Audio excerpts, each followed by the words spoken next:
It's Jeremy from Jeremy.net. I am a comic book artist, writer, creator, self-publisher. I share my creative process here with you on the internet. If you would like to support this channel and get additional bonus live streams, behind the scenes artwork, you can support this channel at patreon.com/GERIMI. Go over there, sign up and become a subscriber for as little as $2 a month. You will get bonus live streams. You get to see my artwork in progress, see comic pages before anyone else, and other goodies and little surprises I'll add in along the way. If you'd like to follow me on social media, the best way is actually to sign up for my newsletter, newsletter.jeremy.net. There, I collect the best of my social media posts across Instagram, Twitter, all the work that I post, GIFs of my works in progress throughout the month, links to all of that. I also post links to these live streams in case you miss these and catch the replays. And if you'd like to purchase physical copies of my comics, you can go to amazon.jeremy.net. That will take you to my Amazon author page. All right. Now, before we get started, I see folks are already in the chat. I see Amaris. Hey, how you doing? Thanks for showing up. Good to see you. See my boy Hayden Yvonne in the chat. How you doing? Thank you. We've got some Patreon shout-outs. New subscriber, my good friend, great artist Carl Altstetter signed up and he's supporting the channel now. So I appreciate it. I've known him for years, and he's been a supporter as a friend. Now he's supporting the live stream and the comic creation. So thank you very much, Carl. Greatly appreciated. The Pterodactyl is in the chat. Hey, hola, how you doing? So today we're trying something a little bit different. First off, I want to let you guys know, let me switch up the camera here. And there we go. We've got the drawing table.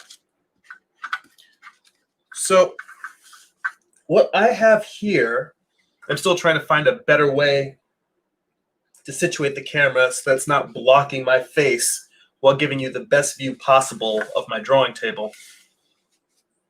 But I've got a couple of ink drawings here, and I was kind of going back and forth between, do I want to work on this or just do a Morningstar page, because Morningstar page is working out well. But I try to be all about transparency. So this is a piece I'm working on that's an ink illustration, and it's not going well. So you guys get to sit here with me, struggling through it and seeing what I try to do when I've got a piece that isn't coming out the way I want. This isn't all about making perfect art. This is about the ups and downs, the struggles we go through in the process of creating our craft. So, and the reason why I'm doing this ink piece is because I'm changing up my creative business a little bit. I'm going to start doing something that I have not done for many years, which is I'm going to open up commissions. I believe that I already have commissions set up on my website. If you go to jeremy.net, there's a link where you can actually purchase commissions, and I have it limited, I think, to 5 of each for now, so my commission list doesn't get overwhelmed. I believe I have it set for 11 by 17 ink pieces are $200. 9 by 12 ink pieces are $100. And I'm going to start by doing these smaller cards. These are 8 by 6, so they're bigger than a trading card, more than twice as big as a trading card. You can see compared to my hand, which I have a pretty big hand. But these things are about the size of like a manga book. And I'm going to do ink pieces of these for $50 starting out. We'll see how that goes. I see Jose Oliver's in the chat. It says, greetings and thanks for sharing the knowledge with those of us who admire and enjoy the universal language. This is art. That is art. And actually, you know what? Let me grab a couple of ink pieces I have in my armoire.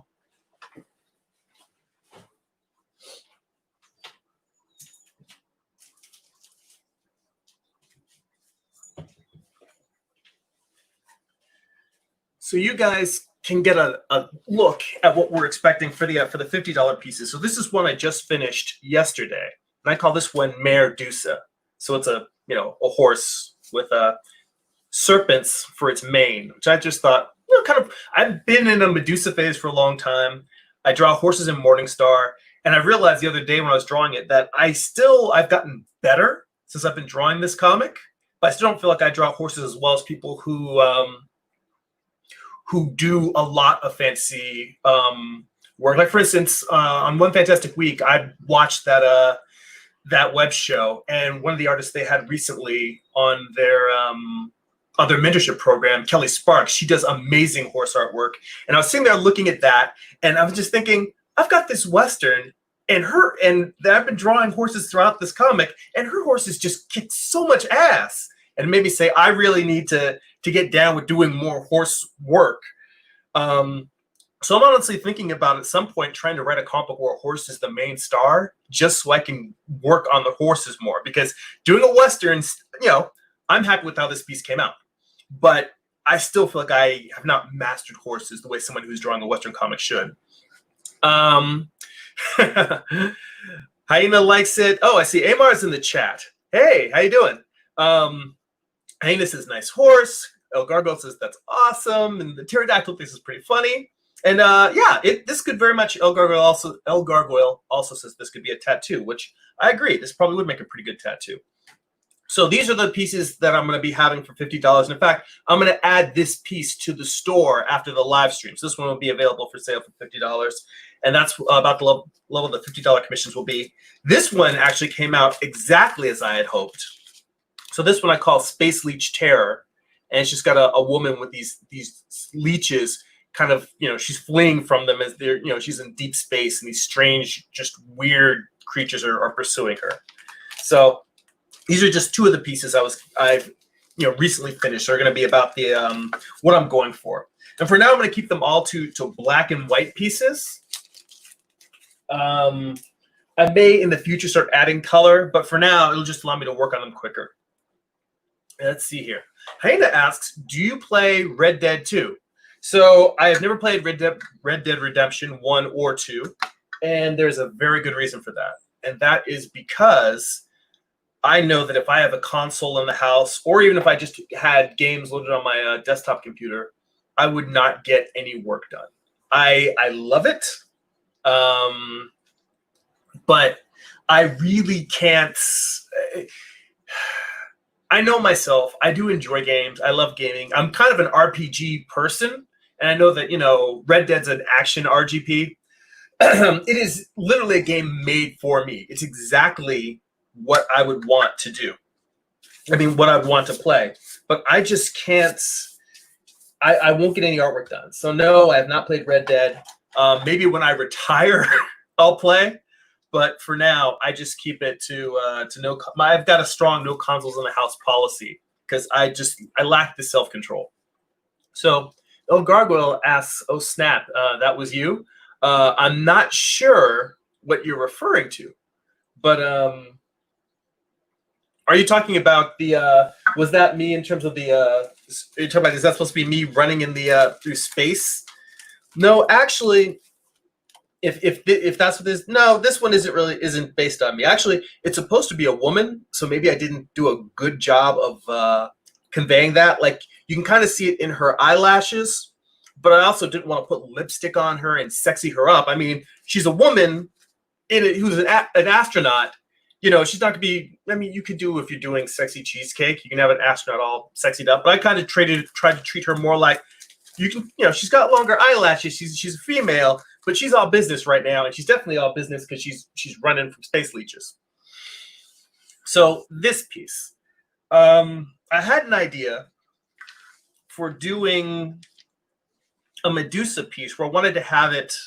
So this is the thumbnail that I started with, and the idea was simply to have her, instead of rising out of the water, kind of like Apocalypse Now, or like, those dramatic movies where you've got like the character kind of rising out of the water in a menacing way. What I wanted to do was have her as a Medusa, but she obviously has snakes wrapped around her, but she's rising out of a pit of snakes. El Gargoyle was asking, the astronaut under attack was by you. Yes. Unless I'm doing master studies or I'm specifically talking about someone or have them on as a guest, all the pieces I tend to show on here are things by me. So yeah, I drew both of these pieces. And so even though this one is horizontal instead of vertical, this is me, working in the same format of just like these 8x6 ink drawings. And part of this is growing out of the fact that I very much love comics. I'm always going to make comics. I'm never going to stop making them. But it takes me so very long to finish an issue that I don't necessarily have work to sell as often. And at a certain point, an artist has to pay attention to their finances and say, I need to make this a little bit more profitable. So I decided, let me start mixing it up. So I think actually what I might do with this live stream is I'm going to alternate every other week. So this week I'm going to be working on another piece that's going to be a 8x6 piece to sell in the store. And then next week, I'll work on another page from Morningstar. What I'll do is I'll just go back and forth, working on comics, working on illustrations, comics, illustrations. And depending on if I get people commissioning me for work, like I said, there's a link. I'll add a link in the description for the existing commission formats, which are 11 by 14 and 9 by 12. And I'll create a new link for the 8 by 6. I'm going to put those links in the description for this video once it's over. And if I have people that are commissioning me for pieces, then I'll work on commissions during the stream. So let's see. I see Keeman Monet in the chat. Hello, how you doing? Thanks for popping in. El Gargoyle says he saw the the Space Leech Terror yesterday, but I wasn't tagged. That's interesting. Well, I guess it's good that people are sharing it. Well, I didn't have my signature on it yet because it was probably the works in progress. But I'm glad you saw it. I'll have to make sure to start tagging. I'll see if I can track that down and add myself in the tags. So as we get in here and sketch, I see your question, Pterodactyl. I will answer that, but let me just explain a little bit before of what I'm doing here now. I'm wondering if I need to bring this camera down even a little bit closer. I mean, now it's literally going to be right underneath my face as I draw. But what's going on here is the silhouette and the form of the figure started out pretty well, but now I've just been drawing and erasing, and it just doesn't have the feel I want. I mean, it's almost to the point that I kind of want to start over, like flip it over and start on the back, because I've already put so many lines down here, it's starting to get a little bit muddy. But for me, the main thing is just I'm trying to get, like, this thumbnail right here in the center feels like what I want it to feel, like a head raising out of a sea of snakes. And for some reason, when I'm sketching this out, it just isn't hitting that feel the way I want to. Like, there's a certain feel to it, and I can't, it's hard for me to even put into words, but it's certainly not coming out on paper. So as I get in here and I'm just reworking this and reworking this, trying to get that feeling, now I will get to El Gargoyle's question, or Pterodactyl's, the Pterodactyl's question, not El Gargoyle. Pterodactyl's question was, do I have any advice on self-publishing a graphic novel? Well,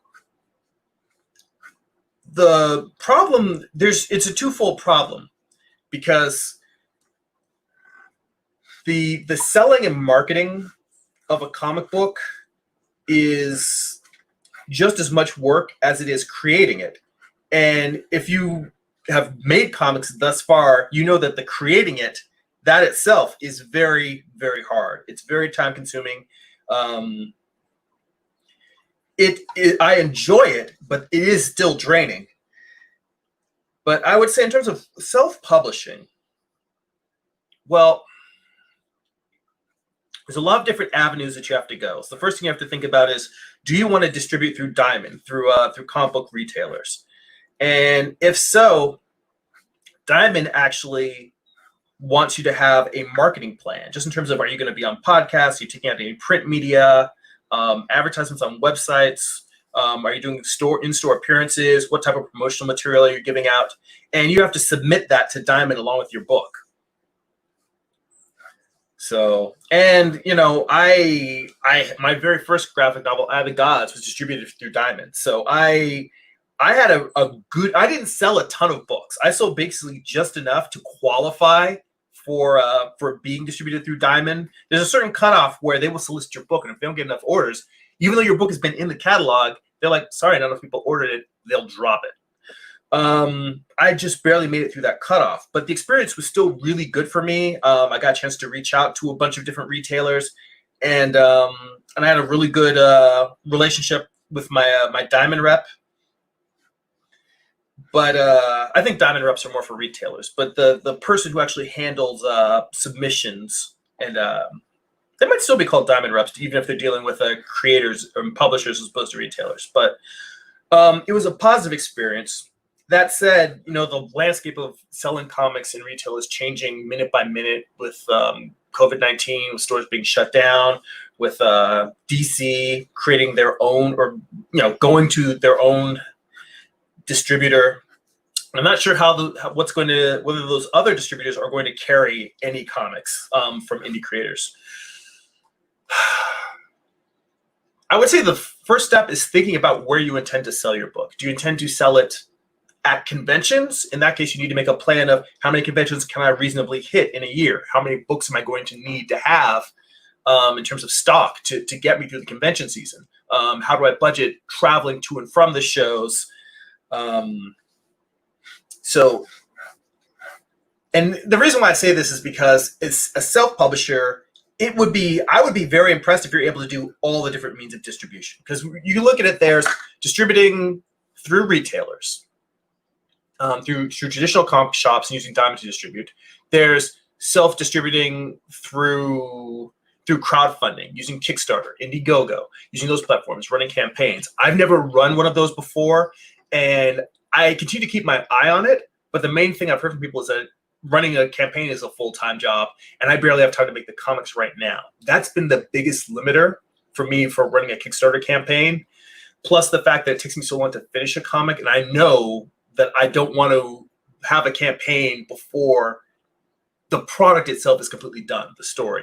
So those are the two things that have kept me from really diving deeper into Kickstarter, but I think that's a very valid way to distribute indie comics. A lot of people have had a lot of great success getting their books into the hands of people that are indie comic fans. There's distributing on the road at conventions. There's selling direct just through your website. There's using Amazon, which I do use because I can just kind of finish my books and put them up. I would also say Comixology along with that because Amazon owns Comixology, and I sell my books both on Kindle, but I also sell them directly through Comixology's platform. So first would be making a list of the ways in which you feel capable of distributing your comic. Figuring out what your format is, and then figure out what the costs are associated with each of those distribution platforms. That will give you an idea of what you're actually capable of and where your books will best fit. And then also looking on those existing platforms and seeing if there's books that are similar to the comic you want to do. Because if there are books that are doing well in those different platforms, and you can say, all right, this might be a good place for me. If they're not, maybe it's an opportunity to bring something new to the platform. Maybe it might be that might not be the best platform for you. I don't know. It's just a lot of, on that side, there's a lot of trial and error. And if you have a more specific question beyond that, I can follow it up. That's a little bit rambly because it's a very broad question in terms of what to do for self-publishing. In my mind, the only way I was able to do it was make my first book. I made my first book and paid for my own print run out of pocket and was selling at conventions for a year before I solicited it to Diamond. So, and I think most creators would tell you that that's probably not the best way to do it. It was the only way I could figure out to go forward. I mean, I didn't want to solicit it until it was done. And even then, I wasn't sure. I think I was just for some reason afraid to solicit it to Diamond. I don't know why. Or to submit it to Diamond. I mean, the worst I could do is say, sorry, this doesn't meet our standards. We're not going to accept it. But I think it's definitely harder now because the requirements about having a marketing plan, that's something that they did not have when I first submitted. Let's see here. Oh, Hyena says, everyone like, please. Yes, I do appreciate that. Liking the channel, liking the videos, that helps a lot. Hitting that share button and sharing it, or even forwarding it to friends you know that are also into art and comics. Yeah, please definitely share the channel. That helps tremendously. And thank you for pointing that out, Hyena. Good looking out. So Keeman says, I'm doing great, but it's been a while since I've been to one of your live streams. Well, I'm glad you could make it. The live streams, I've been doing them every other week now. And the plan is I do the live streams every 2 weeks. And then in between, 1 week, I do a Patreon exclusive live stream. And then the other week, I upload a time-lapse video. Because I believe it or not, from the time when I was just doing time-lapse comics, I tend to bank those videos. So I would, just record them, like record the video, and I wouldn't record the audio until I was ready to put it up. And I probably have, I don't know, a good 20 hours of video from working on probably issue 7 of Morningstar that I have not posted yet. And I realized, well, I really enjoy doing the live streams because, to be honest, I don't really have to think that much. I mean, yes, you guys are actually asking very thoughtful questions, but it's one thing to have to come up with a topic for a particular video or watch the footage and say, well, what can I teach people by this thing, as opposed to just sitting here drawing and talking with you guys. Yes, it is very hard to draw and talk at the same time, but as you guys have noticed from watching my live streams, I can be a bit of a talker, and I don't have to. I think responding to your questions is easier for me to do while I'm drawing than it is for me to think up a video off the top of my head and then just have a long extemporaneous conversation about it. Extemporaneous is, off the top of your head.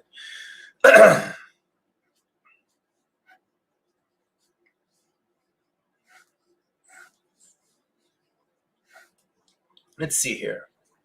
So Keeman also asks, how's your comic coming along? And I will tell you that I am very, very pleased with how the artwork is coming along. I've been pushing myself harder than I ever have in terms of improving my craft.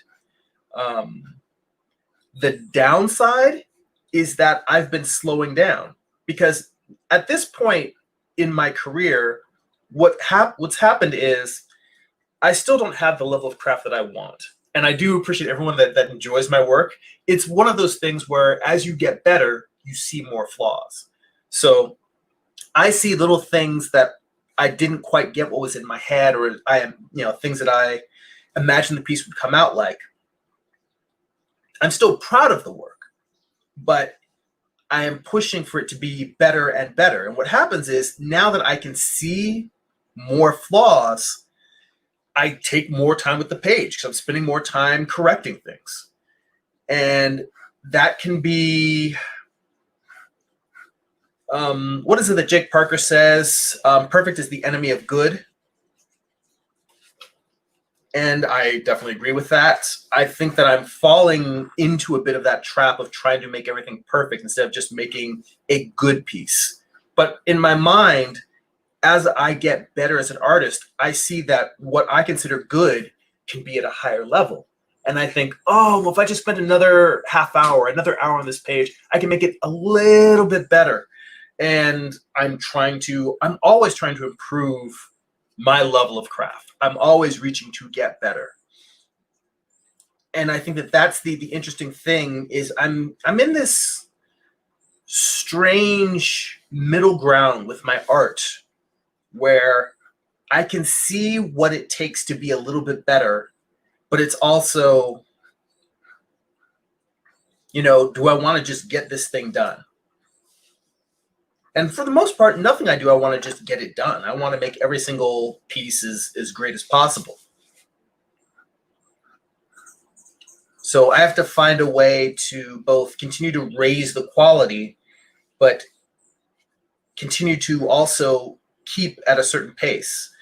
Like I will tell you, issue 2 and issue 3 of Morningstar, I was intentionally trying to draw as quickly as possible because for the longest time, my goal in self-publishing was to be able to reach the speed where I could produce one comic every 3 months. Because publishing quarterly, while that's still not a great schedule, it's a far cry from monthly or bi-monthly comics.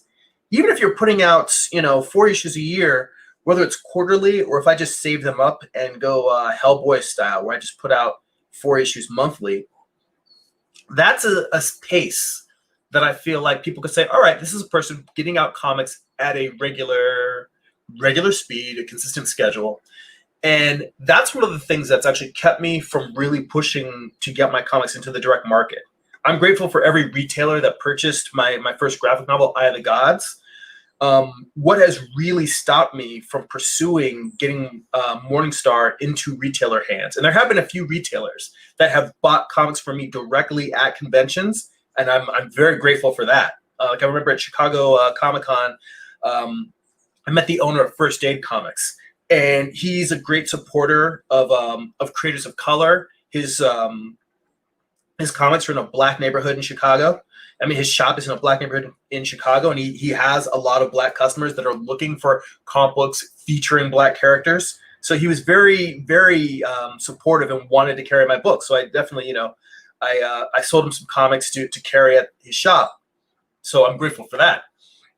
But the reason why I generally have not pursued retailers and pushed to get it into the direct market is because I feel like most comic retailers, generally, you don't open a comic shop unless you love comics. No one just says, oh, this is a great way to make money. I mean, it's a way to make money doing something you're passionate about. So retailers love comics. And a lot of retailers really are supportive of indie creators. And the only reasons why they aren't able to carry more indie comics is because, their fan base only has a limited interest in them. So they try to turn them on to the best of the best, or they only have so much shelf space, But in order for me, I feel like my job as a creator is to produce a book that is both marketable and high quality at a regular schedule, a predictable schedule.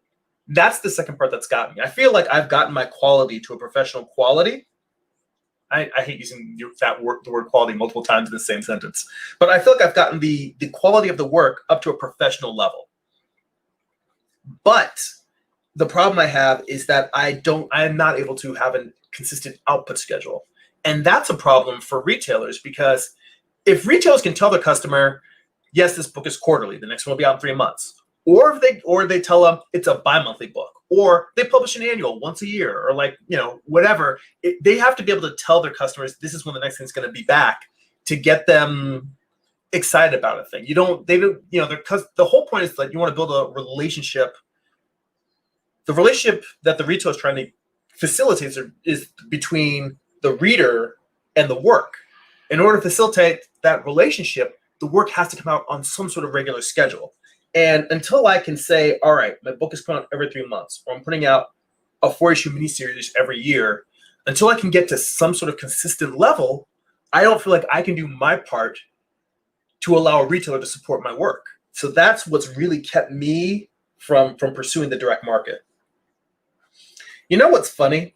Talking to you guys here, as I'm making corrections and fixing this, I'm looking at stuff, and there's parts of the line art that I'm wondering, I don't know if now that I am drawing while talking to you guys, I'm relaxing more. So the things that were bothering me and I was having trouble with are less effortless, or are less effort.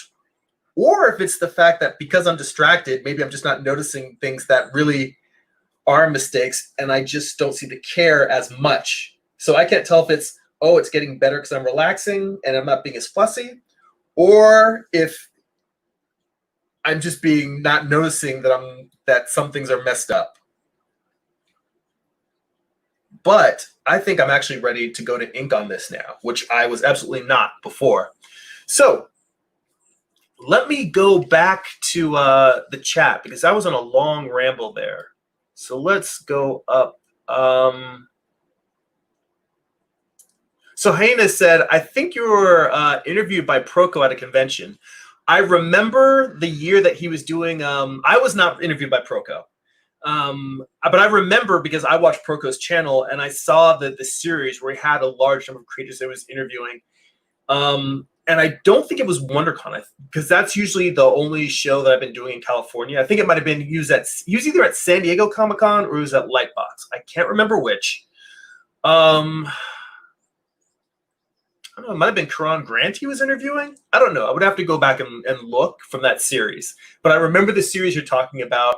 I would have loved to have been interviewed by him because he's somebody who I greatly admire. He's a great teacher. I learn from his videos. So, and in fact, I'll tell you, here's an endorsement. My dad has been getting into, my dad was an artist when he was younger, and now he wants to get back into drawing. And I bought my dad Proko's portrait drawing course because that's really what my father's interested in. So, and the only reason why I didn't buy any of Proko's courses for myself is because, you know, I mean, that's what my art book study group is about. I have all of these resources for learning how to draw, and I haven't been digging into them. So I said, before I buy another course, let me go through all the books that I have and learn as much as I can from those. So Pterodactyl, in terms of self-publishing, he said, your answer for my question was very helpful. Thank you. I'm glad I could help. Sometimes I feel like when I'm given such a broad question, it's hard for me to give you specific answers. So I always feel like at least the thing of figuring out where you want to distribute comics and what each of those distribution forms would require, at least that's an actionable thing. So I always feel like when I'm asked broad questions, I want to at least be able to come away with do A, B, and C. Because almost any question, whether it's creative, business, marketing, most of these things have multiple layers to them. And a lot of things are creator specific, and you can have one artist try one tactic, and you can have another artist try the exact same tactic and it doesn't work. And it might just be the fact that the artist draws dragons instead of trolls, or the artist works in oils instead of digital, you know, and it's just a matter of the audience that they have. There's all sorts of different reasons why one thing works for one creator and doesn't for another, which is why in the end, you kind of have to just look at what works best for everyone, try the things that seem to work well, and then say, all right, this worked, this didn't, and then tweak, and then take another tool or another tactic or another approach or another distribution platform. You try that. And then the idea is once you get something that works well and it's kind of a well-running oiled engine, then you say, all right, can I add one of these other things to supplement it? So Hyena was asking, how did the vote go for next month's study group coming? The art book study group. That is something, for those of you who don't know, I go through art books and it's all based on a blog post I did a long time ago called Reference Rot, where we all buy all these art books, we all buy all of this reference, and we never get through them. And we don't necessarily learn as fast. And I realized I haven't, like I said earlier, I've got a huge bookshelf full of art books, and I hadn't been studying them. So I said, why don't I sit down and share the study process with you guys?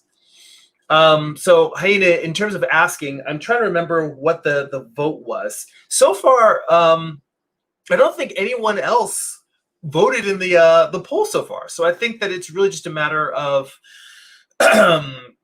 we can continue with Michael Weatherly. It's studying his animal drawing books.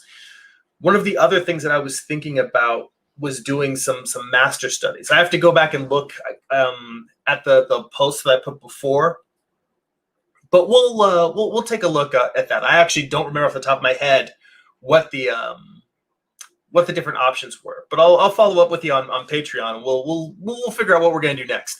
But right now, everyone else, I think, is just sort of watching it happen and not really voting. So you're kind of driving the show. We can study whatever you want to study. And if other people want to join in the sign up on Patreon, you can do that too. So what we do is we vote on what book I'm going to study, what parts of the body. We've been doing animal studies from Joe Weatherly's the Weatherly Guide to make sure it's Joe Weatherly. Yes, Joe Weatherly, the Weatherly Guide to Drawing Animals. So we've been doing studies from this book, except for we took a break to do some rat drawings. Yeah, we'll figure out what we're going to do for the next art book study group. Now, Human asks, let's see, I'm actually in the same boat. My comic making progress is kind of slow, but my craft just improves. But my craft just improves greatly with my art style going into better quality. You know, that is that's the ongoing trap. You know, you get a little bit better. Every time you get better, let me tell you guys, that's the thing. Everyone wants to get better. Every time you get better, I don't want to see you slow down a little bit more, but as you get better, you see more mistakes. And those mistakes were always there, but you've developed the perception for them. And in developing that perception, it's not that your work gets crappier. It's just like it's like trying to approach the speed of light. The faster you get, the more energy it takes. So Amar says, I just realized that's the other thing. I don't use this feature enough because I'm still getting used to using StreamYard here. But I can also pop people's comments on there. So Amar says, getting it done is the most important. Skill and improvement will come. So I'll try and use that a little bit more. So King Crow says, "Ka ka, ahoy there, folks." So I'm not going to throw all of the comments on there. I'm really just going to throw the questions on there. By the way, super chats are available. Although I realize that because I'm using live stream, I don't know if it'll show up on here, or whether I actually have to have YouTube open to see if there's a super chat. But if there are, the super chats will definitely get up on the page. So Hyena says, turn Morningstar into an animation. Well, I don't know if and Amar may be a good person to chime in on this because he is doing animation. But I went through a period in the late 90s, early 2000s when I felt like breaking into comics was probably going to be unrealistic, and I kind of turned away from comics for a little while, and I started making Flash animations on my own, and I got pretty good at it. But in the end, I took an idea that I had for a short comic book story. It probably would have been like a 20-page comic, and I ended up making, I think it was like a 12, maybe 15-minute short in 3 parts, and that 15-minute short took me a year and a half to complete. I did it in 3 chapters. So I put up, again, me and the chapters. So I was able to put up, 1 chapter every 6 months as I was working on the series. So the thing I realized was in the time it took me to do that, I could have just done the 20-page comic, and I didn't. So that's what made me say, I do enjoy, I enjoyed the process of making animation, but I enjoy drawing comics more. So it's not that I am against animation. I'm not anti-animation. I'd love to sell it to Netflix and have Netflix make an animated series based on it. But in terms of animating it myself, I feel like it's more work for something that I am not necessarily as passionate about. I love animation. But the process of making it, I am not anywhere near as passionate about as I am about actually just sitting down drawing the comics. I feel like it's more immediate and it's quicker. Now, Amar, I would love to hear your thoughts on that, given the fact that you're both doing 3D work and plan to do both a comic, but you also do animation. Let's see here. Oh, yes. Hyena says, you never linked the video to your bookshelf. Yes, I have a video. I'm going to make a Post-it note right now. I keep Post-its specifically for things that come up in the live stream that I need to come back to. I did a bookshelf tour. Like, I go through all of the books. These aren't even all of the art books I own. These are just the ones that literally right behind me, there's a small bookshelf that has the art books that I reference most often. So repost Patreon book tour. So I will put that up there in Patreon, and I'm not going to leave you guys on the public live stream out in the cold. I also made a preview video. So it's just like a short, I think I just edited the highlights from it because it's an hour-long tour where I go through each of these books and I flip through, talk about why I bought these books, what I find interesting about them. So it's just like the whole thing is an hour-long tour, but I made like a short video. I think it's maybe like 5 minutes or so, where I edited down highlights of that. And I'm gonna post that in the link for this live stream so you guys can see what we're talking about. And then if you decide you want to sign up and join the art book study group, you can hop on over to Patreon. So let's see here. King Crow says, I just got a rolling ruler to aid with my perspective drawing. Let me see. You know what? I do have a rolling ruler around here somewhere, but I actually have like a bag with like travel art gear and supplies. And I think it's in that bag. So I don't want to go dig through it if I don't know exactly where it is. But those are very helpful, you know, for you can just kind of put in position and you can rule out all of your perspective lines, you know, much quicker. So very, very cool. The Pterodactyl asks, I have a question. Do any of y'all get inspired to draw by listening to music? Yes. I know for myself, I'm wearing a Mastodon t-shirt. I'm one of those brothers who likes heavy metal. I mean, I like to joke that I keep my my NWA right next to my Nine Inch Nails. But but yeah, I listen to, I mean, I'm kind of all over the map. I listen to a lot of soundtrack music. The only thing I don't listen to is country music, but I like Johnny Cash. Johnny Cash is one of those artists who I think transcends the genre and, you know, does music that's just beautiful music. But yeah, I listen, I mean, stuff like Lana Del Rey, Santi Gold. I mean, I don't listen to as much pop music. In terms of the hip hop stuff I listen to, I like Kid Cudi and Common, some of the more like progressive, conscious hip hop. But I am very all over the map. Like I've got a lot of like classic, like I love the Rolling Stones and Black Sabbath. I'm all over all of it. And yeah, I actually find music very inspiring while I draw. That said, for most of the past few years, when I'm drawing, it tends to be podcasts that I'm listening to. And that was actually something I had posted a poll the other day on the community page, whether people wanted me to do live streams where I was just drawing but with no audio. Why would I do that, you say? Because usually what I do is I'll spend at least 1 hour a day, even beyond the time that I'm live streaming. I try to get at least 1 hour of drawing in every day. And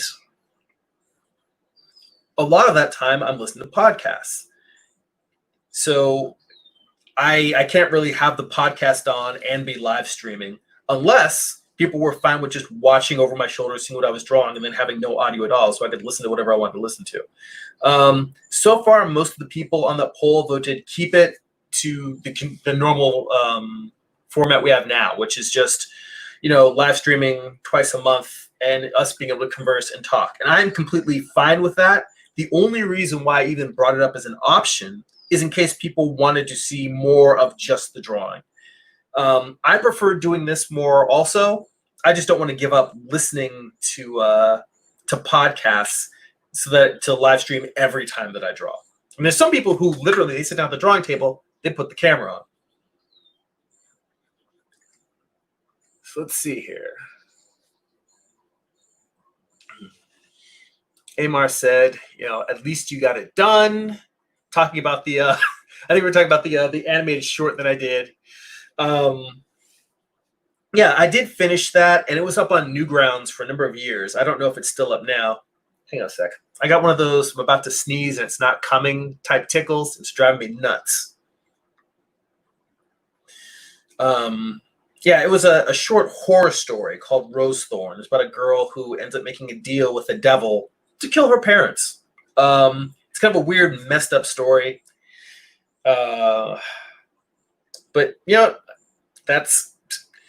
it's funny. My wife asks sometimes, why do I draw such dark things? And I mean, I've tried to write stories, and I do have a story that is more of a YA, you know, all ages book.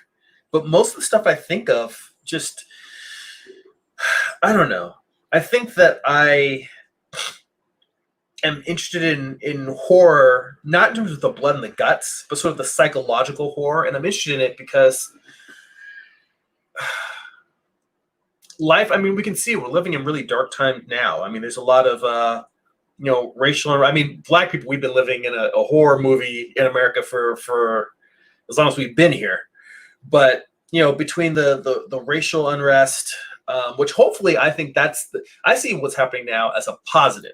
Us actually trying to confront, have serious conversations about race in a way that we haven't in this country ever.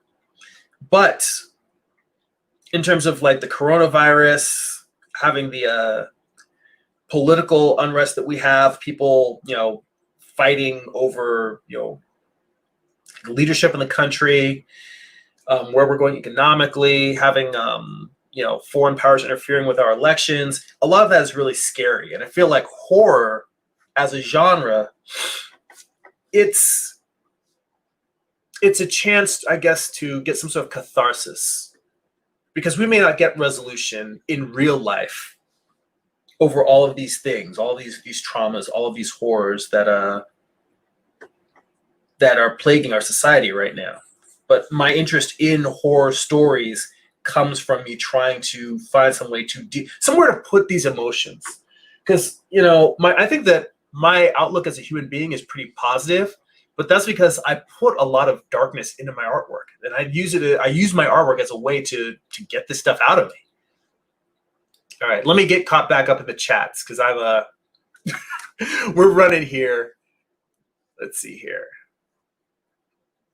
So Highness says anti-animation in my opinion. No, I don't want to say anti. I love animation. I just don't necessarily want to make animation. That's all.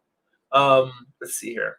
Amar says, if you can, let me just throw that one up here. I definitely believe you can collab with enough people if you do an animation in a game. Yeah, I think that that's a really positive idea to do a. Personally, I think a game seems like more of a. I don't know, game versus animated film. They both are a lot of work. Games seem to do. I don't really, I haven't even looked at the market of marketing indie games, but I do remember that the weekend that Iron Man, was it Iron Man 2 or Iron Man 3? Whichever weekend, there was a weekend where an Iron Man movie premiered, and it was the same weekend that I think Call of Duty Black Ops or Call of Duty 3 came out. Whichever it was, the retail sales for that Call of Duty game, I think, surpassed the box office of the Iron Man movie. And that was like, okay, games are fully mainstream now. They've been mainstream for a while now, but when you've got the box office, for lack of a better term, for games beating the box office for movies, you have to take that seriously. But again, there's also the fact, I know it doesn't sound like it because I'm online here talking with you guys all the time, but I am quite the introvert. And I'm an introvert in the sense that I'm not shy, but I do actually like spending a lot of time just sort of by myself, just sitting, drawing, thinking, kind of meditating. And, getting on here with you guys for a couple of hours, that's nice because we're all really talking about art and creativity. But I think being part of a large team and interacting with people, I do find it a little bit draining. Like, one of the reasons why I like comics is because, as strange as it sounds, I like not having to interact with anybody in terms of what I make. Like, I'm a little bit of a control freak, and I like that I can just sit down and it's just me, a pen, a pencil, paper, Bristol board, and I just make the thing, and I get to do all of it. In my day job, it's a very collaborative environment, and I think that I'm a good collaborator. But that's because I know that that's what I'm there for. I'm there to fulfill a role within a larger organization. When I finish doing that, I don't want to come home to another organization. I want to come home to something that's just me by myself and sharing it with you guys. So So that's what's kept me out from larger things like that. So that's why I would much rather be like, sell the concept to a property that wants to develop Morningstar as a movie or a film or a video game. And then, like, if they want my input, I'd be happy to give it. If not, that's cool also. And let them do that work. And I can go back to just making my stuff. So let's see. King Crow. All right, back to the comments. King Crow also mentioned in terms of music. Soulfly, great stuff. I agree. I actually used to listen to Sepultura back in the day, and I think I checked out because Max Cavalera, came out of there. I like his stuff. Helmet, also like Helmet. Got a few of their albums. Let's see here. King Crow loves soundtracks. And Hey Navant says, love Johnny Cash, Hang My Head. Yeah. And Rusty Cage. Yeah. I mean, that I need to go back and listen to all of his America series. Because I mean, everyone loves the version he did of Nine Inch Nails' Hurt. And it is a beautiful song. But like that whole series is great. So let's see here. In response, Amar's got a lot of great responses here. He says, I believe whatever way you can package your ideas to promote them, you should do it. Let's see. King Crow, we're talking more music. Daft Punk and Muse is my favorite band right now for sure. You know what's funny? I'd never listened to a lot of Daft Punk, but they did the soundtrack for Tron Legacy. And I will tell you that I thought that Tron Legacy was just okay. I didn't think it was that great of a movie. I'm glad I saw it. I'm glad they made it. I mean, there's a lot of stuff that isn't necessarily successful, but I admire the attempt. But what I said to myself when I came out of that movie was, as a cinematic experience, it was just so-so. As a 2-hour music video for Daft Punk, it was awesome. Because the music integrated with it so well. I was almost thinking that, to me, it felt Tron Legacy felt like Daft Punk's Pink Floyd The Wall. So that's what it felt like. It was just a great. In fact, I was originally not going to see Tron in the theaters, and then a friend of mine gave me the soundtrack, and I listened to it, and I was like, "Oh, this is amazing! I got to go see this film." And, I enjoyed the film more because of the music. So let's see here. Some more comments. You guys are on fire.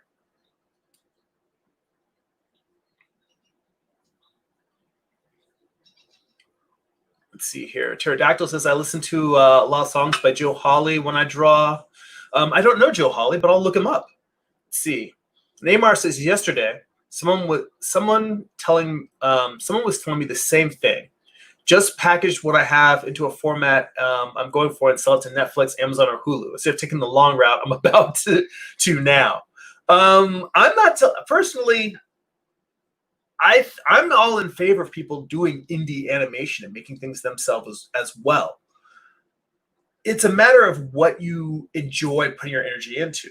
Because you enjoy making animation, at least I presume you do, because you've been putting so much time and energy into it, I presume that that's what you want to do. I mean, Lord knows, instead of me doing Morningstar as a comic myself, if I just wanted to get this done as a film, I could just storyboard it, write a screenplay, and not even draw the comic. Just pitch it to try and get people to make films. The reason why I making the comic itself is because I love the actual act of drawing the comics. The thing I enjoy most is literally what you guys are watching me do right now. It's sitting at a table, making marks on a page, working out composition. I was hoping I was going to get to inking this by the time before this live stream was over, but that's probably not going to happen because I realized I had drawn all these snake bodies, but there were no heads. So I'm like, I got to place the heads in here. And to be honest, by the time I get all the heads in, we're probably going to be done. But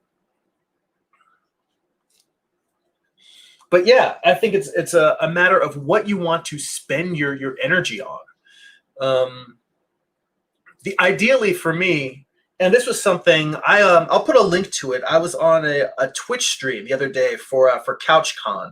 It's something put on by Vivid Publishing, and the stream was on a conversation on marketing with indie creators. and it was hosted by Crypto Comics, who I've had on the live stream. And one of the things that they talked about in terms of trying to think of where I was going. I kind of lost the thread here. But you know what? Somehow I just lost the thread when I went into to Crypto Comics. But in terms of marketing and selling stuff to other people, we were talking about selling out. And the idea, was that it's not necessarily that selling out is a positive. You want to make your work, as successful as possible. But the reason for that, the purpose for that is you do the thing that's successful and it makes you money to allow you to continue to do the things that you love. So for me, the idea of selling Morningstar as a video game, selling it as a film, selling it as an animated property, all those things are appealing to me, but it's not appealing to me because, I just want to be somebody who works in Hollywood. It's appealing to me because I want to continue to write and draw comics. This thing right here that we're doing. Well, I mean, illustrations. But in order to do that, you have to make the things you're doing profitable. Money has to come in somewhere to support the creation of these things. So for me, that's what it comes down to, is getting my work out in any other medium is purely a function of trying to allow me to continue to do the thing that I really love. And ideally, I would like to get to the point where the sales of my comic books and the sales of my artwork are sufficient enough that would allow me that on its own to just live off of doing that. But even if it's not, then the idea of any other monetizing my work in any other format, any other platform, will help allow me to continue to make these things. So let's see here.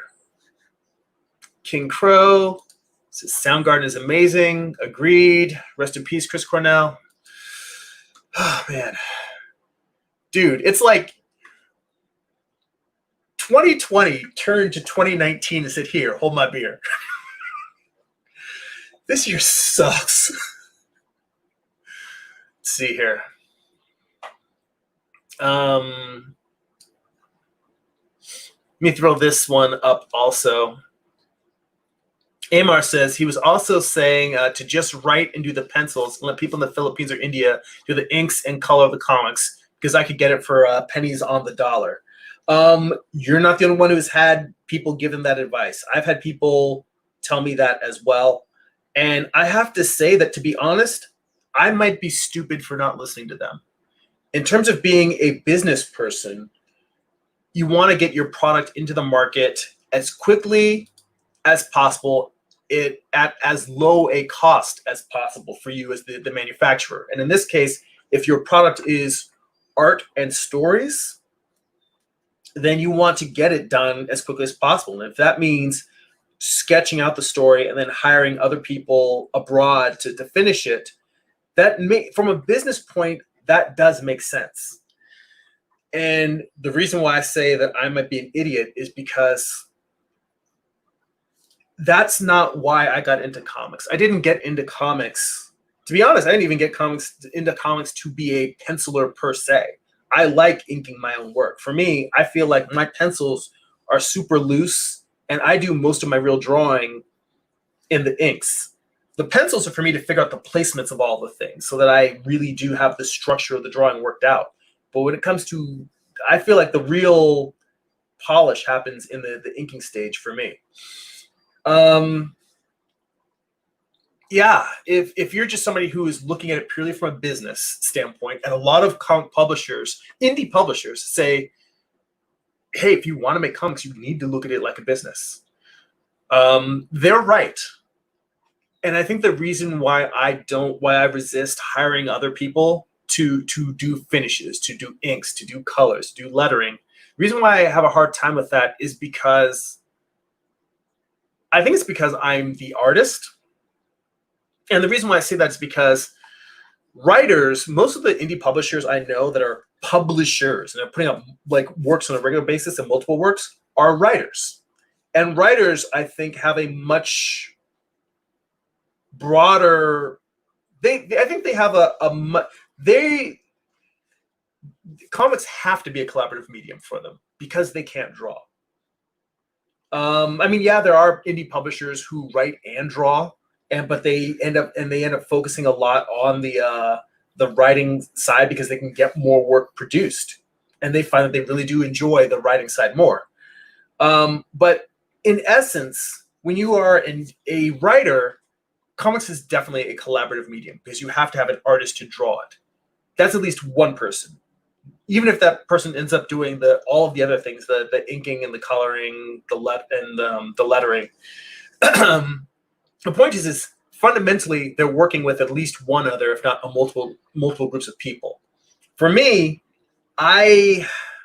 for better or for worse, I find that I enjoy the boutiqueness of making the entire thing myself by hand. I feel like I can't hand off the lettering because, as I mentioned in my, I mentioned in the Crypto Comics. I'll put a link to the Crypto Comics Roundtable on Twitch. There's gonna be a lot of links in this in this live stream. Let me see. Couch Con panel. I have to put that out there.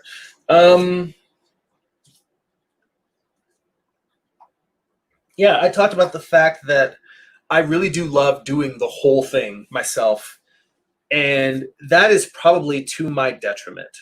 I was saying, that I feel like I can't farm out the writing because, I can't farm out the lettering because I use the lettering as a chance to rewrite my dialogue. There's actually another great comic creator I know, Brandon Pertlow. He's a co-creator of Holmes and Watson, the comic. He's the creator and he's the artist. What he does is he gives his writers an outline. He gives them the plot. So it's still story by him. But what he does then is he has writers who actually just dialogue for him. They're scripters. And he's very, very happy with that process. So yeah, even as an artist, you can still farm out parts of the writing. There's a lot of valid ways to do it. And maybe this is something where I need to go in and do some deep introspection because yeah, I could probably produce work a lot faster I could definitely produce work a lot faster if I had more people involved in the process. Part of that is me being a control freak. Part of that is me wanting creators to be fairly compensated for their work and their contribution, and I don't have the budget for that right now. So there's the question of how do you make enough money with your comic to pay your collaborators when you're not getting the work out quickly enough to make revenues. It's sort of a trying to get the cart before the horse or serpent eating its own tail problem. So there's a lot of different things there. Both part of it is deeply personal, me figuring out what it would look like for me to be a good collaborator. That's one.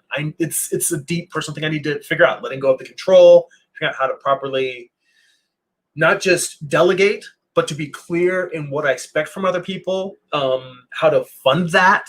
All those things are difficult for me to work through. And yeah, so let's see here.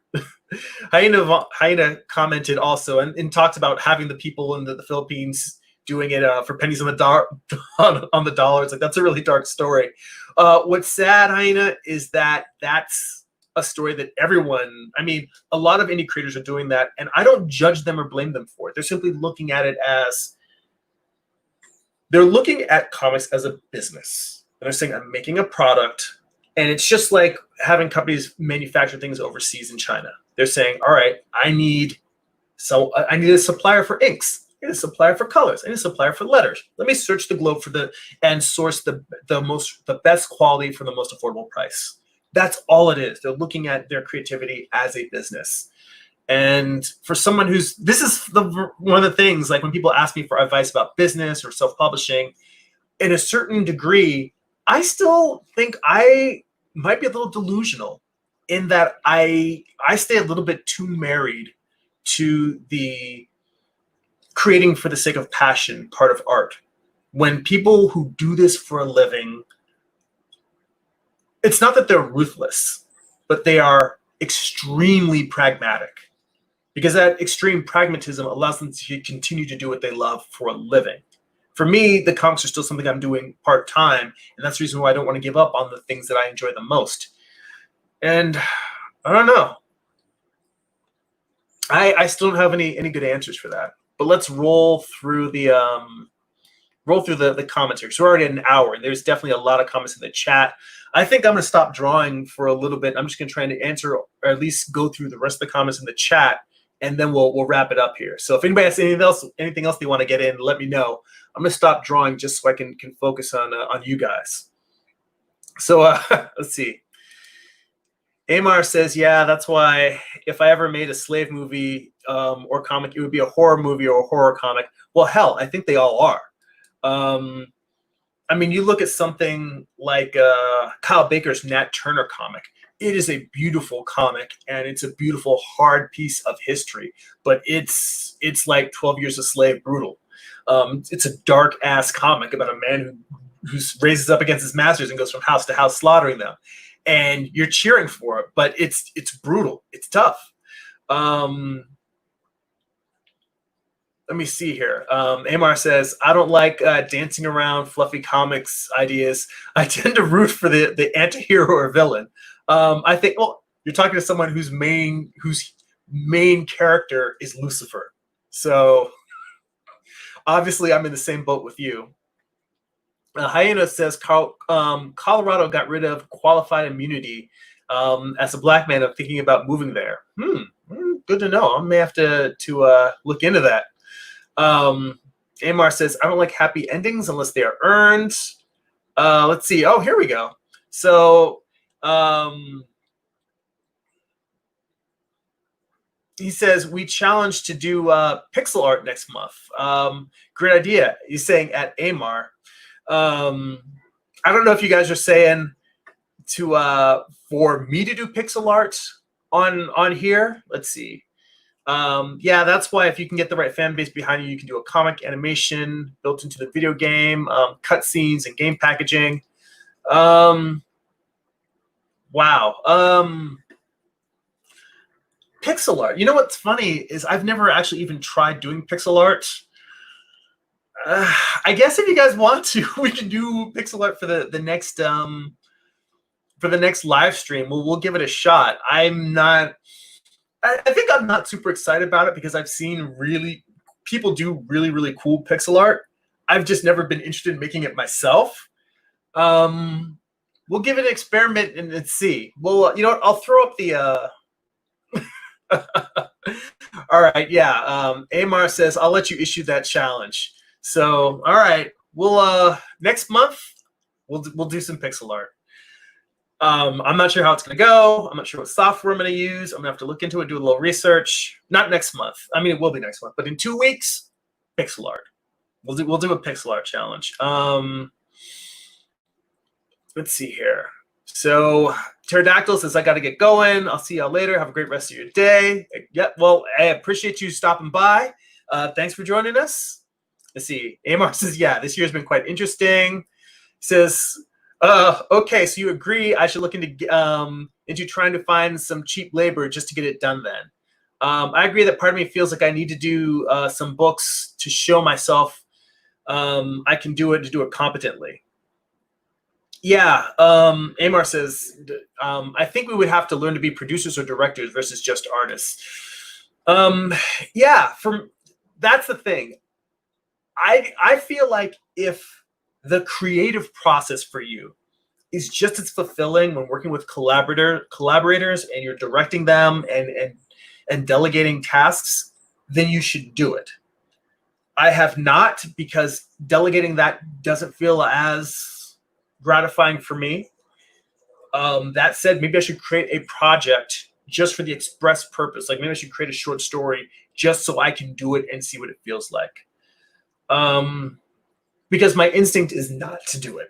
My instinct is to just make everything myself. That's what I enjoy. But looking at the business, the real business side of it is, yes, delegating, working with collaborators, having a crew so you can produce work faster, more efficiently. So let's see. King Crow says, another great stream. Thanks, man. You're very welcome. He says, I'm working on some short stories right now. This year is going to be busy, exciting stuff. And this year's going to be busy. Okay. Wait, let me go back one comment here. So Hyena says, pixel art next live stream. We want to see you struggle. Man, I've been trying to tell you this whole time. I struggle with everything I draw. You just don't necessarily see how hard it is for me to make it. But every drawing I do, even the ones that come out great, are a struggle to get there. But you want this to get ugly? All right, we're going to rub our sleeves. We're going to get in the dirt. We're going to get ugly with the next stream. Yeah, King Crow says, it's been a crazy year. If you're considering the homestead lifestyle, as I am now, now is the time, guys. That's something, real to think about, getting off the grid and, being self-sustaining. It's, something serious to look at. Doomsday preppers don't look so crazy now. Let's see. Yeah, Amar back to comics says, at this point, I'd rather find a way to get it done and see the ideas put out in the universe. So, yeah, that's some real talk there. Yeah, I'm still going to finish Morningstar all by myself because I'm on the last issue. I'm going to have to take a deep, dark look at myself and see if I can find it, at least build a project where I'm collaborating with people and farming out elements of it. So we'll see. We'll see what that's like. So on that end, hell, I thought I was going to get to the point of inking this, but I've still got some snakeheads to add to this before inking. So yeah, I'll for people that are interested in commissions, I will add links to commissions on the to commissions you can purchase directly from my website. I'll add links to that in the description for this video. I'll add links for all the other stuff that we talked about. And again, if you want to support this channel, if you'd like to join the Art Book Study Group, get bonus live streams, you can go to patreon.com/GERIMI. If you would like to get the best of my social media posts, my stuff that I put on Twitter, Instagram, Tumblr, those are all collected in my monthly newsletter, along with a few other little extra odds and ends there, and a little personal updates. It's newsletter.jeremy.net. And if you would like to purchase physical copies of my comics, you can go to amazon.jeremy.net. That'll forward you to my Amazon author page. You can also buy books digitally on Kindle and Comixology. So I really appreciate you guys. Thank you so much for joining me. That's it for now. Go be creative.